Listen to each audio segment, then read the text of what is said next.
Hey there, you're tuning in to LowKey by Oaky, our easygoing sessions for hotel professionals where we chat about industry trends, issues, and solutions. Hello, everyone, all the listeners. Here is another amazing episode of LowKey by Oaky, and we're joined by such an amazing guest today. A fellow founder that I had the pleasure of meeting together with his co-founder, Richard, some 9 years ago at the Good Hotel in London. We met for the first time. No, we met in Amsterdam. Did we meet in Amsterdam? Yeah, when that boat was still here and then they schlepped it Oh, yeah, to London. sorry. Yeah. Exactly. Sorry, in Amsterdam, indeed. And we've kept in touch ever since and kind of grown our babies and hotel technology companies side by side and become really great partners. And I contacted our guest, which of course is Matt, CEO of Mews, because I think you are so incredible because you are so driven and ambitious, but also very open and transparent. And I wanted to have a topic. To a fault. Yeah, you just said you had no filter. But I wanted to talk about, because when you're on LinkedIn or on social media, you see all the glory and all the good stuff that is happening. But I think as a founder, the journey is sometimes the destination. And we have a lot of cool stories on stuff that has happened in the back end. And from both of our sides, many learnings that we take from big things that have been huge fails, but also huge successes. So, yeah, super happy that you're here. Welcome, my friend, Matt from Mews. Thank you for having me. Hey, Matt. So maybe to start off with something around entrepreneurship. So Mark Andreessen, this brilliant investor, he says that entrepreneurship is a mix of two emotions. Either you're in terror or you're in euphoria. Yeah. And as a I founder, recognize that emotion. how have you learned to deal with a roller coaster that is entrepreneurship over the years? Like, it's funny because I've grown up in hotels and in the traditional hotel structure, and there you think you work really hard, and I don't want to dismiss that work that goes on there, but when you have your own business and you have people on the payroll, and every deal makes a difference if you win it or you lose it, it is genuinely terrifying in the beginning when you can't pay payroll, when you don't have money in the bank account, and you're figuring that out. And then you, on that same day, you win a massive deal. Yeah. And it's this by emotions that you have simultaneously about the business and trying to build this thing. And it is incredibly terrifying, but also very gratifying. Like to get to the end of the week or to get to these key moments when you look back, and you very rarely do that because you just keep your head down and you keep working. But sometimes you stop, or someone says like, Matt, look at what we've done. And then you stop and you look at it and you're like, it's actually pretty cool. Yeah. And it's those moments when you stop to think what's happening, that you actually have an impact, that it isn't just about making money. It's having an impact on the industry. And when you stop and look at the change you're making, those are the moments that make it worth. Yeah. I always look at it like when you see your team members growing, and they are and like you go through something and you have feedback and say do it like this or whatever, and you see people develop, and then all of a sudden things are happening around you that you have no input in, and it's just done perfectly in a better way than you could have ever imagined. Yeah, that to me is like the best feeling ever. Like some of these people have come in, like our last CTO who left after 10 years. He was a student when he joined us, and he scaled that team to 200 developers. Oh, wow. And just to see him, just observe him growing, it's incredibly powerful. And that I can have some piece of that success, it's really exciting, yeah. I don't know maybe I held him back. That's my thinking, but yeah, it's fun. Hey, so we started our companies like 19 years ago. What are, first of all, for all the listeners, how would you define, like, if you broke it down into some sub stages, what stages have you gone through since then? Like, it's funny when you now, after 10 years, you go to these startup classes and then they have a chart that shows all these stages. And like, yeah, we pretty much gone through those stages. Like the first one is trying to build a minimum viable product, that a few customers will accept as a beta and that they'll test. And then once you start to get 10 customers that are actually using it and are happy, you need to reach that new moment when you start to actually sell it. Have an actual sales team instead of me and Richard running around with the laptop in hotel lobbies trying to get people to buy it. So you get that stage of, right, we now need a actual sales team and a website that works. And then you reach the next point when it's like that, like you reach a new segment, for example, in that business, and then you really scale, and then you get investments. And when you get investment, suddenly it professionalizes the business significantly. So most of the stages that you see on these slides, they're real, even though in the moment you don't think about that. Like you just run as fast as you can. And then in hindsight, 10 years later, you look at a slide like, yeah, that's actually pretty much the journey that we've gone through. And if you think back at yourself at the MVP stage, Matt with a lot less gray hair. How dare you? What would you say? What would you say to young Matt? Like, what would be your recommendations about like really important learnings from that specific stage? Like in the early days, it was mostly money issues, right? We couldn't get an investment because we're a B2B boring business and no one was interested in what we were doing. We were solving a really tough challenge, and it was really was hard. it still PMS in those very early days? It was, yeah, okay. yeah. And people were like, drop that and just do the really easy light thing that can scale fast, build the TikTok of hotels or whatever. And we're like, no, this is a problem that needs to get solved, and we're here to do that. So in the beginning, it's hard because investors are like, well, this doesn't make any sense to us, and we're like, no, it makes complete sense. So we believed in ourselves, but you're dealing with cash flow issues mostly, and that's the worst piece because you need to pay salaries, and that's probably the hardest thing. And in that moment, I've had many sleepless nights, and I think in hindsight, I've learned there's always a solution for everything. Yeah. So I don't necessarily have sleepless nights anymore about cash flow or other things. I still wake up and I lie there for an hour thinking about something that's really bothering me, but much less because I know I'll figure it out. I'm smart enough. Whatever problem comes me, my brain works in a way where normally I'll find a solution, even though in the moment I don't know it. What's a creative solution you had to do when you had no more cash? I don't know if I should share some of these things. Share something that's okay to share. Like we were always like, say, in the beginning, we didn't sometimes have cash for weeks. So we would be like, well, something went wrong with the bank, and like, you didn't get the money. So unfortunately, in the early days, you do have to sometimes be creative about where you get it from. And your early team has to buy into the long-term mission, I think. And when you grow up, like people, when you're a 10-year-old company, you can't not pay people salaries. Like they expect it on a certain day. And when, last month we were a day late and suddenly panic erupted.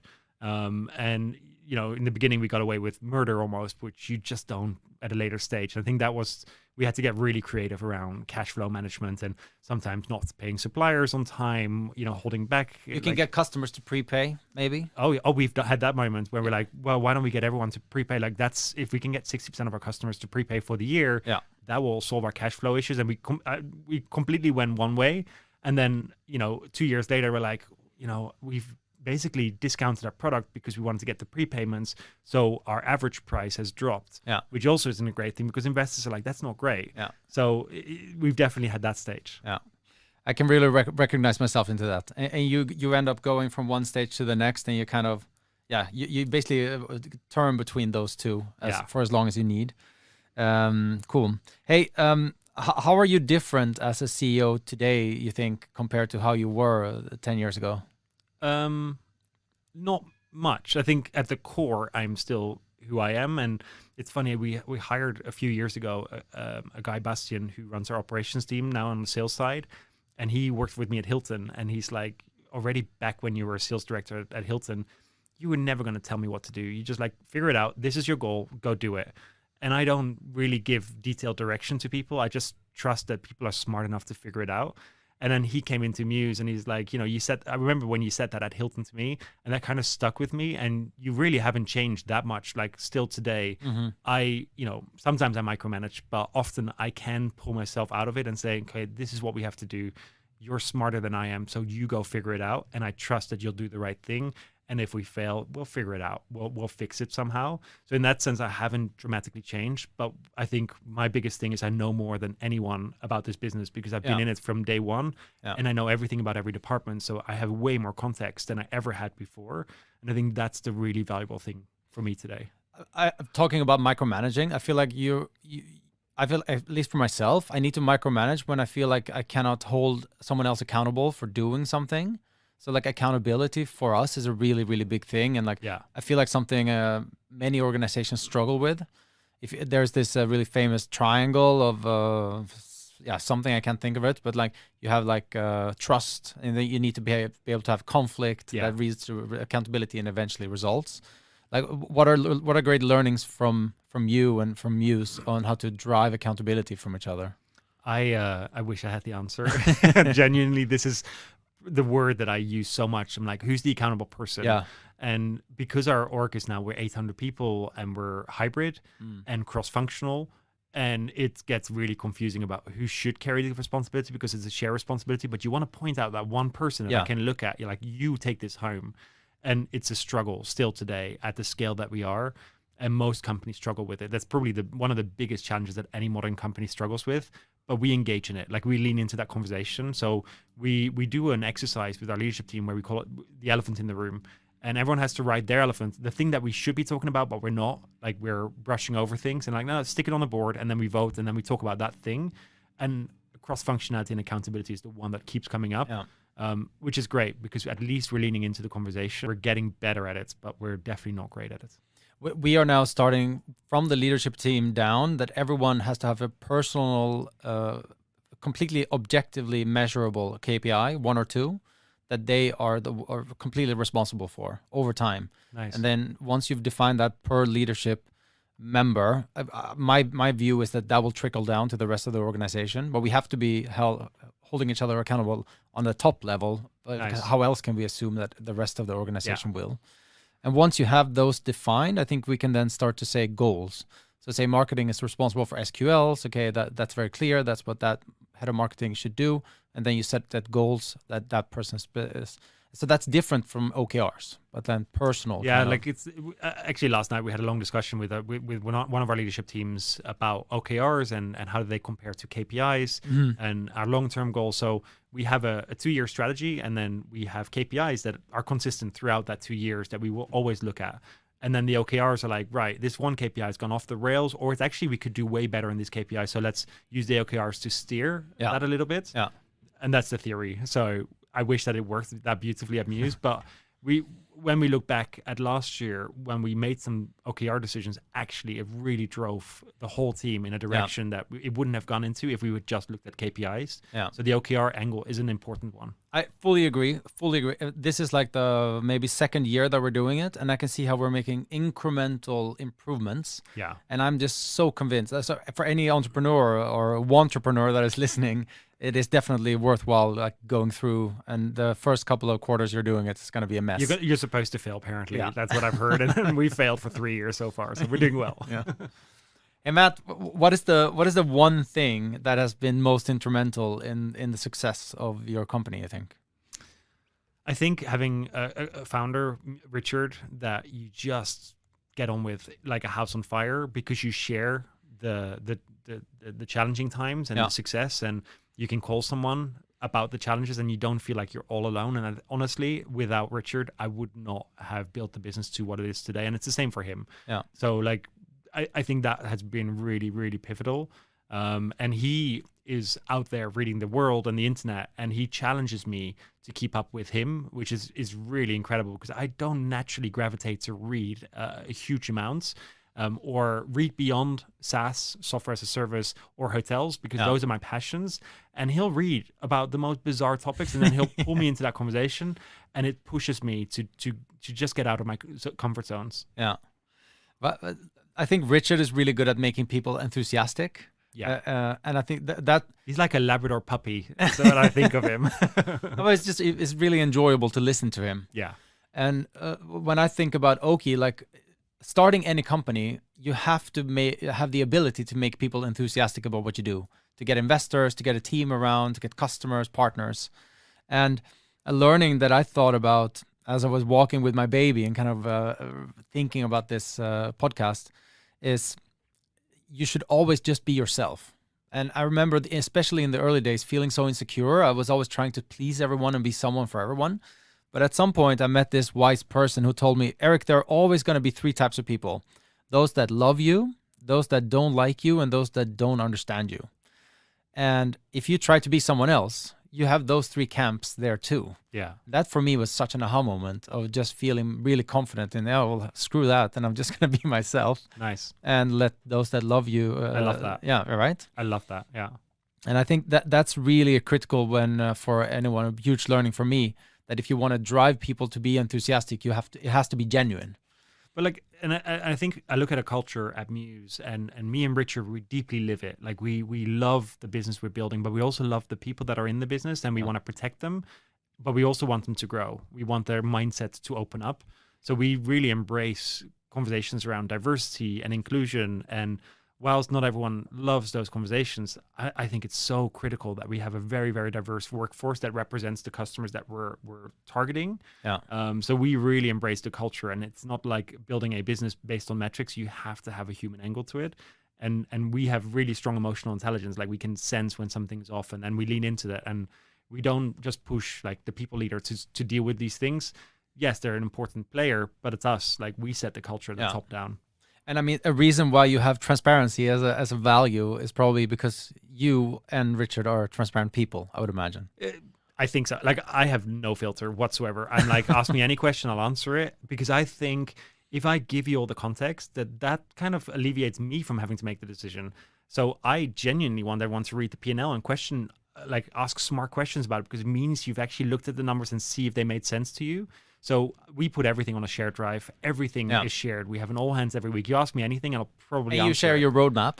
Everything, yeah. We long before I think many companies were even thinking about sharing the roadmap. Like we stuck our API on our website, right? Very early on when our industry was completely closed off, and we had written the API, the way that the developers could integrate with our system. And we're like, well, why wouldn't we put it on the website? Like we can only get people to integrate, which means we don't have to integrate, but they can integrate to us. It's great. We save time. Yeah. So it was such a no-brainer. But most companies in our industry still, if you were to take a company name and you search for API with that company name, you just won't find it. Yeah. And I just think like stick it on the website. If I'm not comfortable put it on the website, then let's talk about that. Like why not? Like how can we change it so that we can put it on the website? Like we have pricing wide open on our website, which no one else does. And I just think it's a good thing to spark it. Hey Matt, what's the one product or feature that you believed the most in that was a huge failure? That is never used. Ooh. So very early on, we everyone said, "Oh, ditch the PMS thing. Just do the online check-in. Okay. And just keep the old infrastructure." And so we basically we stopped developing the PMS for 6 months, and we just said, "Let's just build that feature, and then we can just have hotels import guest profiles and email addresses, and we invite them." And it just never works if you don't natively solve the problem. So we spent 6 months building that, and it just. People were not buying just that, because they're like, so now I have to manually take an Excel sheet out of my old legacy system, import that, then guests go and check in online, and then I have to go back and then export that and import that. And it was just such a convoluted solution because we listened to investors. And in hindsight, I'm like, we really shouldn't have listened. We knew what was right. But sometimes, money does push you in the wrong direction. But so other than listening to not listening to investors who maybe doesn't know about hospitality, what did you learn from that, and how are you now so amazing at building the right things? So I don't deeply get involved in product decisions. I deeply care about the problem we're solving, and I think the biggest shift we've made is asking about the problem you're trying to solve. So ask why 5 times instead of just once, and then they'll brush over and like just build us this feature, and we're like, but what are you trying to do? And often someone will ask us could you build this report? And generally the reason why you have reports is because the system doesn't do it automatically and you need to check something. So why are you checking something? Like, could we automate that? Maybe that's the problem. So asking why 5 times has been a real game changer for us. And some customers will be like, just build us this list of features. And some of them will engage with us on why. So one of my favorite customers, Strawberry, they have really engaged with us. And they're like, can we stand at the reception desk and just see what they're doing and why this is an issue? And then we'll fix it. And they've really embraced our product team. So we're flying in and out of Oslo nonstop with our product teams just to experience what happens in a hotel. And then we build a real solution for it rather than just building a feature that we're asked to build. I love that so much. And I also think it's not the fault of the customers when they say, can you build X? But if you really understand what they want to achieve, we think about this all day long. So we can Yeah. just think of, here's another solution. It has the same output, Yeah. and they are going to be super happy with that. But if I talk to old Erik, like or young Erik, then I would have just taken it at face value. No, they're asking for that Yeah. feature, and we're going to build it. You're not questioning it in the beginning. And I've been told that not by Richard or other hoteliers. I've been told that by the developers who are questioning whether they're wasting their time building something that they know they're going to have to rebuild because they're building the wrong thing. And actually, the developers are sometimes the smartest person in the room who are like, well, I don't want to do this twice. So let me just ask a few questions about why you're asking me to build this. Yeah. And they really sparked that culture. Yeah. We started giving out like that everyone in the team can stay. They have to stay in Oaky hotels. They have to book direct, Nice. and then they have to report back on the experience. But it's also very important, I think. We started. We built this product that we launched with you guys with amazing integration for front desk upselling. But we learned very quickly you cannot sell at the front desk if you have never seen the rooms. And that just made me think, well, so many people in Oaky are selling or working at Oaky, but have never stayed in a hotel that is using Oaky, you know? Yeah. It's crazy, right? Yeah. So then immediately try to put that in place. Like we try and make sure that all of our employees, we travel a lot because we've got offices all over the place. So we do a lot of offsites, and we try and always do that at Mews Hotel or even at a non-Mews hotel, but then actually get the feedback out of people. Like, how was that experience for you? And but it's hard. Like getting a developer behind a reception desk, it's a scary exercise. But when you get them there, I remember when I took our new CTO Peppa to Germany, where we had a big hotel, and I was just like, just listen to the stories of the challenges. And at some point he said like, wow, that's awful. That's the experience they have. And I was like, yes, it is.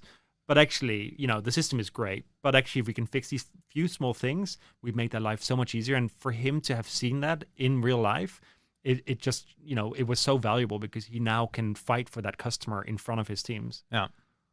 Hey, Matt, we talked about a bunch of the different things. What about, what have you learned about learning? So how do you look at failures and successes? And do you like look at them similarly or differently?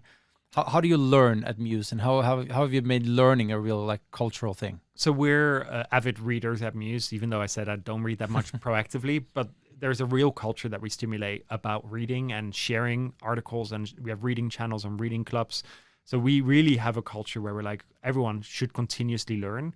And we push people to read and to debate what they've read. We believe in conflict. I think conflict is generally a good thing, as long as you have it in a positive way. Like it reaches a better conclusion, and don't just accept what someone says, just question it. And because me and Richard, we do that, like we disagree in front of everyone else, but in a respectful way. It builds a culture of disagree. And sometimes we were in a leadership meeting, and I just disagreed with what was being decided, but everyone else said, no, this is the right thing to do. And I said, fine, I disagree, but I will commit to follow through on this with you. And I think that's the important thing. Debate, and then make a decision and then move forward. What exactly what you're saying there, we have to reference this in the podcast, is exactly that triangle. That's why you need the conflict. Because even if you disagree, you agree to disagree. Exactly. And then you feel heard, right? Yeah. There we go. It's a real bell. So that was the first part. Thank you so much, Matt. This was really amazing. We could talk for hours, and let's make sure we get to sit together again. As the last piece of the LowKey by Oaky podcast, we have an amazing little part which is about the shameless plug. So the floor is yours. Plug anything that you would like to talk about. Oh, there's so much. So I will not plug directly our product. I think 10 years into this business, I'm still shocked that we're talking about cloud native versus cloud hosted. And it is genuinely the reason why some hotels do so much better than others. And don't accept cloud hosted. It's basically you've lifted something from an on-prem solution into the cloud to say, yes, we're cloud. But actually, it doesn't change the way that you engage with the system, the way that the APIs work, the way that you can have native solutions for other stakeholders in the system. And it is genuinely the conversation that we still have with hoteliers. So I think if you are looking to move your platforms, make sure that the core piece is cloud native. How does a hotelier know that? Like by asking, like you'd have to know, like you do have to know that it's cloud native. You can look at the API and you can determine whether it's a legacy. Like if it feels really old, it's probably lifted into the cloud from something on-prem. Whereas the more modern APIs, I can read them and I'm not technical. I just open up the API and I start reading what data I can pull or push into the system. But that's the really critical piece, because yes, you can integrate with a cloud system that's not native. It's just going to be really, really painful and you're going to constantly be blocked somewhere. So I think in order to change this industry at the core, everyone should be on a cloud native solution. So I think that's probably my biggest pitch, because I just wish that hoteliers would ask that question and care deeply about what the answer is. Nice. From my side, also in the same realm of how we can change our industry, you need to have partners that are willing to take time out of their agendas to work together on new projects that have never seen the day of light and really truly innovate. And for us, Mews has always been such a partner. Nice. So when we 9 months ago started doing all these interviews with 50, 60 hotel chains about how can we make front desk upselling better, we knew that we needed a partner where the solution was somewhat integrated into the check-in flow. And we immediately contacted you guys, and without any hesitation, we built it. And there were a lot of struggles and bumps on that road, but we got it ready for the amazing Mews Unfold that happened here in Amsterdam.